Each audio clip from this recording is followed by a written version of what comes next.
புண்டரீக விஷாலாட்சம் சரச்சந்திர நிபானனம் நீலாத்ரிமிவ திஷ்டந்தம் நீலமேகம் அகம் பஜே. திருக்கண்ணபுரத்தில் நீலமேகப் பெருமானையும் சௌரிப் பெருமாளையும் நாம் சேவிப்பதற்காக வந்திருக்கிறோம். பகவான் உபரிச்சரவசு என்கிற அரசனுக்கு காட்சியளித்து தன்னுடைய பக்தர்களான ரிஷிகளையெல்லாம் ரட்சித்தார் என்று ஸ்தல புராணத்தை நாம் பார்த்தோம். இங்கு வந்து பெருமான் கோவில் கொண்டார். அவருக்கு மிக அழகான கோவிலை உபரிச்சரவசு தானே கட்டி கொடுத்தான். இந்த ஊரில் இருக்கும் புஷ்கரணி ஸ்தல புஷ்கரணிக்கு நித்திய புஷ்கரணி என்று பெயர் சொல்லப்படுகிறது. கோவிலுக்குள்ளே நாம் நுழையும் போதே கோவிலுக்கு எதிர்த்தாற்போல மிகப்பெரிய புஷ்கரணி, பார்த்தாலே மலைப்பாக இருக்கும். அவ்வளவு பெரிய வடிவத்தோடு தண்ணீர் முழுவதுமாக இருந்ததென்றால் பார்ப்பதற்கே ஒரு கடல் போல இருக்கும். அப்பேற்பட்ட புஷ்கரணியாக இது திகழ்கிறது. பகவானுக்கு பல பல உற்சவங்களும் இந்த புஷ்கரணியிலே நடைபெறுகின்றன. முக்கியமாக மாசி மாசத்தினுடைய மக நட்சத்திரம் அப்போது பெருமானுக்கு இந்த புஷ்கரணியிலே பெரிய தெப்போத்சவம் நடக்கிறது. திருக்கண்ணபுரம் தெப்போத்சவம்னு சொன்னாலே மிகவும் பிரசித்தமானது. தெப்பம் நாம் பொதுவாக கோவில்களில் பார்க்குற மாதிரி சின்ன தெப்பமே கிடையாது. மிகப்பெரிய ஒரு அழகான தெப்பத்தை கட்டி கொண்டு சௌரிப் பெருமாள் தன்னுடைய நாச்சிமார்களோடு அதில் ஏறி அமர்ந்து கொண்டு ராத்திரி தெப்பத்தை தொடங்கினார்கள் என்றால் கார்த்தால கிட்டத்தட்ட விடிந்தே விடும். அப்போதுதான் தெப்பம் திரும்பவும் கரைக்கு வரும். அது வரைக்கும் பல இசை கச்சேரிகள், இதை போல பல ஆனந்தமான நிகழ்வுகளோடு பகவான் தெப்போத்சவம் கண்டருளுகிறார் இந்த நித்திய புஷ்கரணியில்தான். இது புஷ்கரணியினுடைய ஏற்றம்.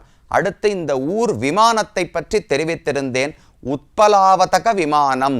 யாரெல்லாம் பலம் என்கிற இந்த மாமிச உடலில் ஆசை இல்லாமல் இருக்கிறார்களோ, ஆத்மா பரமாத்மா என்று ஆசையோடு இருக்கிறார்களோ அவர்களையெல்லாம் பகவான் ரட்சிக்கிறார் என்று காட்டக்கூடிய பெயர் உத்பலாவதகம் என்று பெயர் ஏற்பட்டது. இந்த விமானத்துக்கு என்ன சிறப்பென்றால், இந்த கோவிலுக்குள்ள நின்று கொண்டு எங்கிருந்துமே இந்த விமானத்தை கண்ணால் சேவிக்கவே முடியாது. எங்கே நின்று எந்த ஆங்கிளில் வேணாலும் நீங்கள் பாருங்க, ஆனால் இந்த கோவிலிருந்து விமானத்தை தரிசித்து விட முடியாது. ஆனால் கோவிலை விட்டு வெளியே போனோம்னால் திருமங்கை ஆழ்வாருடைய சந்நிதி இருக்கிறது. அங்கு போய் நின்றால்தான் இந்த பெருமானுடைய விமானத்தை நேரடியாக அழகாக சேவிக்க முடியும். இப்படி இந்த உத்பலாவதக விமானத்துக்கான ஏற்றம். அடுத்தது இந்த க்ஷேத்திரத்துக்கு மற்றும் ஒரு பெருமை சொல்லப்படுகிறது.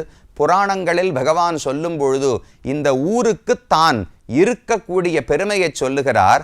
திஷ்டாமி கிருஷ்ண க்ஷேத்ரே புண்ணிய சப்தக யோகதா அஷ்டாட்சர மந்திரஸ்ய சர்வாட்சரமயஸ்ததா என்று பகவானுடைய ஒரு வார்த்தை. இந்த உலகத்தில் பொதுவாக முக்தி தரும் க்ஷேத்திரங்கள் என்று சில க்ஷேத்திரங்கள் சொல்லப்படுகின்றன. திருவரங்கம், திருவேங்கடம், அதே போல சாலக்கிராமம், பதரீகாசிரமம், புஷ்கரம், ஸ்ரீமுஷ்ணம், இது போல இருக்கக்கூடிய சில உயர்ந்த திவ்யதேசங்கள், உயர்ந்த க்ஷேத்திரங்கள் எல்லாம் முக்தியை வழங்கக்கூடிய க்ஷேத்திரங்கள் என்று பிரசித்தமாக வழங்கப்படுகின்றன.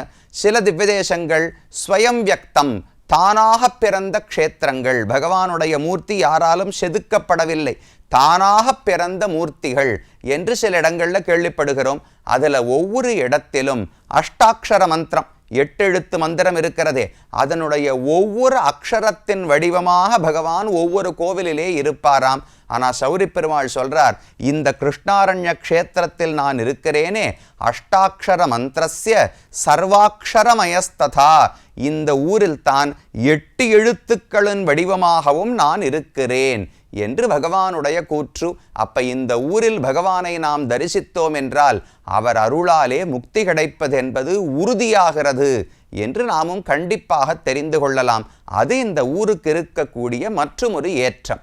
அடுத்தது இந்த கோவிலினுடைய பிராகாரத்தில் பிரதட்சிணமாக வந்தோம் என்றால் ஒரு சந்நிதி கண்ணிலே படும். விபீஷணாழ்வார் சந்நிதி என்று எழுதி வைத்திருப்பார்கள். நமக்கு புரியாது.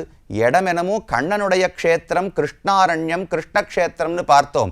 விபீஷணனுக்கு இங்கே என்ன வேலை?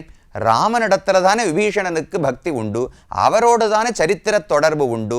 கிருஷ்ணக்ஷேத்திரத்துக்கு எதற்கு வந்தார் என்றால் அது ஒரு சுவையான செய்தி. விபீஷணன் திருவரங்கநாதனை தூக்கி கொண்டுதான் லங்கைக்கு சென்று கொண்டிருந்தார். இடையிலேயே திருவரங்கநாதன் திருவரங்கத்தில் இறங்கிவிட்டு இனி நான் அங்கிருந்து வரவில்லை என்று சொல்லிவிட்டார். சரி, அப்ப விபீஷணனுக்கு ஒரு ஆசை. நீ படுத்து கொண்டிருக்கிற சயன திருக்கோலத்தின் அழகை நான் சேவித்து விட்டேன், நீ நடக்கிற அழகை சேவிக்க வேண்டும் என்று ஆசையாக இருக்கிறது, அதையும் எனக்கு எப்படியாவது காட்ட வேண்டும்னு பிரார்த்தித்தாராம். அப்ப பகவான் சொன்னார், அப்படியெல்லாம் அர்ச்சாவதாரம் திடீர்னு எழுந்து நடந்து விட முடியாது, படுத்துட்டு இருக்கிற பெருமாள் படுத்துட்டு தான் இருக்கணும், நிற்கிற பெருமாள் தான் நடந்து காட்ட முடியும், அதனால இங்கு வேண்டாம், நேர கீழை வீடுன்னு பெயர். இந்த திருக்கண்ணபுரம் இருக்கே, இதற்கு கீழ வீடுன்னு தெரிவிப்பார்கள். ஏன்னா கிட்டத்தட்ட கிழக்கு கடற்கரை அருகில் தானே இருக்கிறது. இங்கிருந்து இன்னொரு 10-15 மைல் போனோம்னா கடற்கரையே வந்துவிடும். அதனால கீழை வீடு என்று இதற்கு பெயர் உண்டு. 4 பக்கம், ஒரு பக்கம் இந்த ஸ்ரீரங்கம் மேற்கு பக்கத்தில் இருக்கான், கிழக்கு பக்கம் திருக்கண்ணபுரம், வடக்கு பக்கம் திருவேங்கடம், தெற்கு பக்கம் திருமாலிரும் சோழமலை. இதை போல எல்லா பக்கங்களிலும் பகவான் பெரிய கோவில்களிலே சேவை சாதிக்கிறார். அந்த கீழ வீட்டுக்கு வா, திருக்கண்ணபுரத்துக்கு போ, அங்கு காட்சி அளிக்கிறேன் என்று பகவான் தெரிவித்து விட்டார். நேர விபீஷணன் இந்த ஊருக்கு வந்து பகவான் நடையழகை சேவிக்க வேண்டும் என்று காத்திருக்க, அவனுக்காக பகவான் நீலமேக பெருமாள் சௌரி பெருமாள் தான் இருந்த இடத்திலிருந்து எழுந்து 4 அடி நடந்து வந்து காட்சி அளித்தாராம். அவனுக்கும் திருப்தி அடைந்து இங்கேயே இந்த காட்சியை காண்பது ஆசையோடு இருந்து கொண்டிருக்கிறான். இன்றைக்கும் அந்த விபீஷணாழ்வாருக்கு அனுகிரகிப்பதற்காக ஒவ்வொரு மாசமும் அமாவாசை திதி வரும் அல்லவா, அமாவாசை திதி வரும்போதெல்லாம் பகவான் தன்னுடைய ஆஸ்தானத்திலிருந்து புறப்பட்டு வெளியே வந்து வலதுபுறம் திரும்பி விபீஷணனுக்கு தன்னுடைய நடையழகை காட்டிவிட்டு திரும்ப உள்ளே செல்லுகிறார். இந்த உற்சவம் தொடர்ந்து நடந்து கொண்டு வருகிறது. தனியா ஒரு பெரிய பல்லக்கெல்லாம் ஒன்று இருக்காது, ஒரு சின்ன பலகை, அந்த பலகையிலே சௌரி பெருமாளை எழுந்தருளப் பண்ணி விடுவார்கள். 4 பேர் அந்த பலகையை மட்டும் பிடித்து கொண்டு சுமந்து கொண்டு வருவார்கள். தனியா வந்து அவருக்கு மட்டும் காட்சி அளித்து விட்டு திரும்ப செல்லுகிறார். அதே போல மாசி மாசத்தில் 10 நாட்கள் இந்த பெருமானுக்கு உற்சவம், பிரம்மோற்சவம், மாசிமக உற்சவம் உண்டு. அந்த சமயத்தில் தினமுமே கைத்தல உற்சவம்.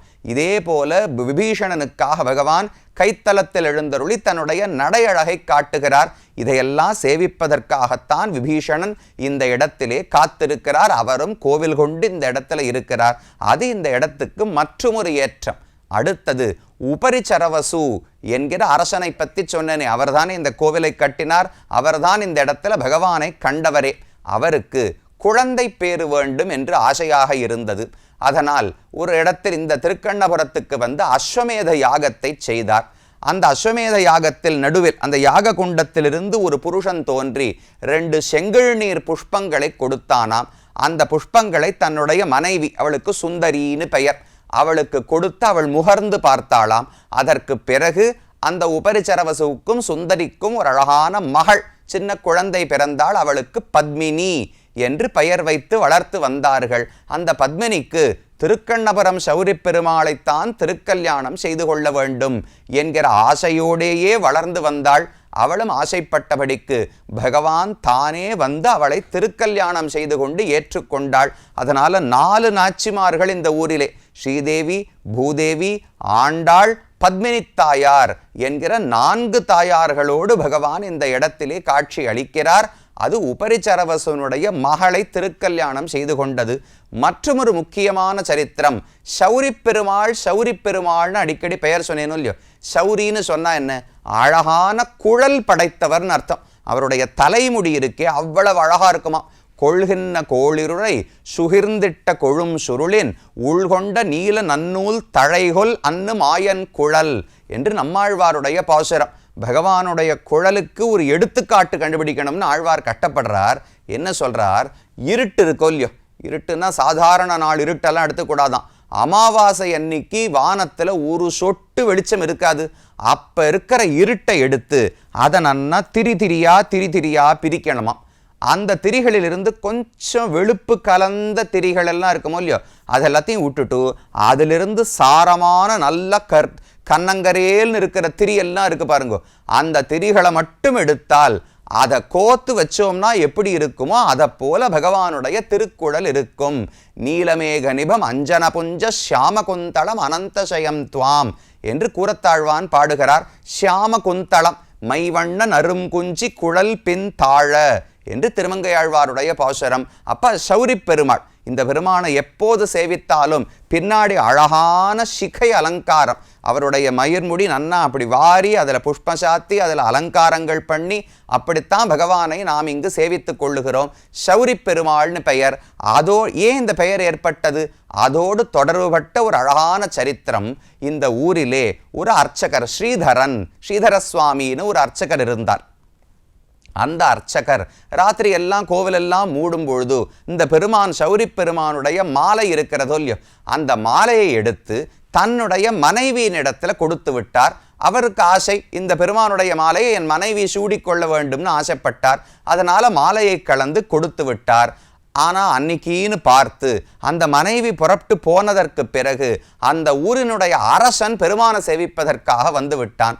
இவர் பயந்தே போயிட்டார், போடுறதுக்கு மாலையே இல்லையே, அரசனுக்கு கொடுப்பதற்கு மாலை வேண்டுமே என்று சட்டுன்னு ஒரு சின்ன பிள்ளையை கூப்பிட்டார். மனைவியின் இடத்துல மாலையை கொடுத்தேன், அதை வாங்கிட்டு வான்னு சொன்னார். அந்த பிள்ளை போய் மாலையை வாங்கிட்டு வந்துட்டான். அந்த மாலையே ராஜாவினுடைய கழுத்திலே போட்டு மரியாதை பண்ணி அனுப்பிச்சு வச்சுட்டார். வீட்டுக்கு போன ராஜா அந்த மாலையை எடுத்து பார்த்தா அதுல நீளமா கருப்பா ஒரு தலைமுடி இருந்தது. இவனுக்கு கோபம் ஏற்பட்டது. இது என்னது, பெருமானுக்கு சமர்ப்பித்த மாலைன்னு சொன்னார்களே, இதுல எப்படி தலைமுடி வந்ததுன்னு கோபம். உடனே விசாரணைக்கு அந்த அர்ச்சகரை அழைத்தான் ராஜசபைக்கு. அர்ச்சகர் சொன்னார், அது பெருமானுடைய தலைமுடி, சௌரி பெருமாள் தானே, சௌரி பெருமாளுக்கு தலைமுடி எவ்வளவு அழகா இருக்கும், அதிலிருந்து ஏதாவது ஒரு இழை அதில் மாட்டிக்கொண்டு வந்திருக்கும்னு சொல்லிவிட்டார். இவனுக்கு நம்பிக்கை இல்லை. அது எப்படி அர்ச்சாமூர்த்தி விக்கிரகம், அவருக்கு நிஜமாவே மயிர்முடி இருக்குமான்னு கேள்விப்பட்டு சரின்னு நேர விசாரிப்பதற்கு திருக்கண்ணபுரத்துக்கே அனைவரையும் அழைத்து கொண்டு போனான். போய் அந்த ஸ்ரீதர சுவாமியினிடத்துல சொல்லி பகவானுடைய திருமுடியிலிருந்து திருமுடியை இழுத்து பார்த்தாளாம். அவருடைய சிகை இருக்குமோ இல்லையோ, அந்த சௌரியை இழுத்து பார்க்க சொன்னால் அங்கிருந்து 2-3 துளிகள் ரத்தம் கீழே சிந்தினவாம். அதை பார்த்துட்டு தான் அந்த ராஜா, சரி இந்த பெருமான் தன்னுடைய பக்தனுக்காக எவ்வளவு தூரம் போறார் பாருங்க, அர்ச்சாவதாரத்திலிருந்து ரத்தம் சிந்த முடியுமா, ஆனா தன்னுடைய பக்தன் சொன்ன ஒரு வார்த்தைக்காக, சௌரி பெருமாளுக்கு சௌரி உண்டுன்னு அவர் சொன்னதற்காக அந்த அளவுக்கு பகவான் அர்ச்சகர் வார்த்தையை மெய்யாக்கி இருக்கிறான். அதை பார்த்து அரசனும் மெய்மறந்து போய் சரின்னு அந்த அர்ச்சகரையும் வாழ்த்து விட்டு பகவானையும் சேவித்து விட்டு திரும்ப வந்தாராம். அதனால இந்த பெருமானுடைய சௌரி, அவருடைய சௌரிக்கு பெருமை உண்டு. சௌரிராஜன் என்றுதான் பகவான் பிரசித்தமாக வழங்கப்படுகிறார். மற்றொரு சுவையான செய்தி, இந்த கோவிலிலே முனியதரையன் பொங்கல் என்று ஒரு விசேஷமான பொங்கல் சமர்ப்பிக்கப்படுகிறது. முனியதரையன் என்று ஒரு சுவாமி இருந்தார். அவர் ரொம்ப பெரிய சௌரி பெருமாளுக்கு பக்தர். தினமும் அவருக்கு சமர்ப்பிக்காமல் எதையுமே உண்பதே கிடையாது. ஒரு நாள் எங்கேயோ வெளியில வியாபாரத்துக்காக போய் வந்தவர் வருவதற்கு இரவு நேரமாகிவிட்டது. மனைவி ஏதோ பொங்கல் பண்ணி வைத்திருந்தாள். அது பகவானுக்கு சமர்ப்பிச்சிட்டியான்னு கேட்டா, சமர்ப்பித்து விட்டேன்னு அவள் சொல்லிவிட்டாள். இவர் எடுத்து அதை உண்டு விட்டு தூங்கி விட்டார். அடுத்த நாள் கார்த்தால கோவிலை திறந்து பார்த்தா எங்க பார்த்தாலும் அந்த பொங்கல் கொஞ்சம் அப்படியே சிந்தியே இருந்துதான். அதற்கப்புறம் தான் புரிந்து கொண்டார்கள், ஓ அந்த பக்தர் ஒரு வார்த்தை சமர்ப்பித்து விட்டேன் அந்த மனைவி சொன்னதற்கு உண்மையாக்க வேண்டும் என்பதற்காக பகவானே இதை ஆசைப்பட்டு ஏற்றுக்கொண்டாரே. அதனால இன்னைக்கும் அர்த்த ஜாமத்தின் போது இந்த பெருமானுக்கு தினமும் முனியதரையன் பொங்கல், அது ஒரு விசேஷம். நாம வீட்டில் இருக்கிற பொங்கலை போலவே இருக்காது. அதற்கான பொருட்களே வேறு, செய்ய வேண்டிய முறையே சற்று வேறானது. போய் கண்டிப்பா பகவானையும் சேவித்து அந்த பொங்கலையும் வாங்கி ஒவ்வொருவரும் உண்ண வேண்டும். உண்டால்தான் அதனுடைய மகிழ்ச்சி தெரியும். மேலும் பார்க்க வேண்டிய விஷயங்களை அடுத்த பகுதியிலே பார்க்கலாம்.